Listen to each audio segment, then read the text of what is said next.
हा प्रश्न सीईटी 2024 ला सुपरपोजिशन ऑफ वेव्ह या चॅप्टरवर विचारलाय. A string has mass per unit length of 10⁻⁻6 kilogram per centimetre. The equation of simple harmonic wave produced in it is y that is equal to 0.2 sine into bracket 2x plus ATT bracket over meter. The tension in the string is option A 0.16 Newton, B 0.0016 Newton, C 1.6 Newton and D 16 Newton.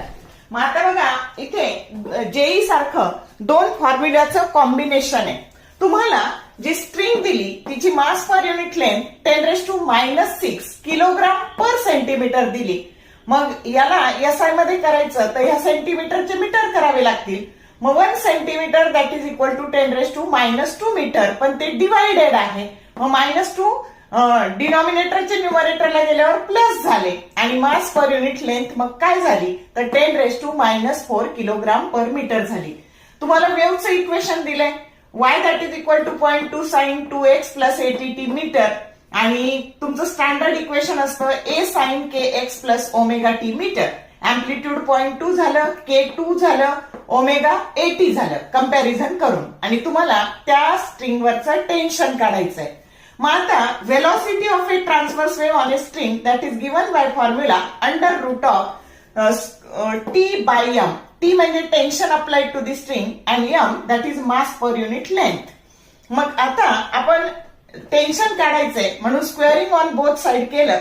V square that is equal to T by M आणि त्याच्याहून टीचा टेन्शनचा formula मिळाला V square into M आणि ह्या M ची किंमत 10⁻⁻4 आपण टाकून दिली. व्ही स्क्वेअर तसंच ठेवलं, त्याला इक्वेशन नंबर 1 म्हणलं. आता व्ही काढायला ह्या वेव्हच्या इक्वेशनचा उपयोग करायचा.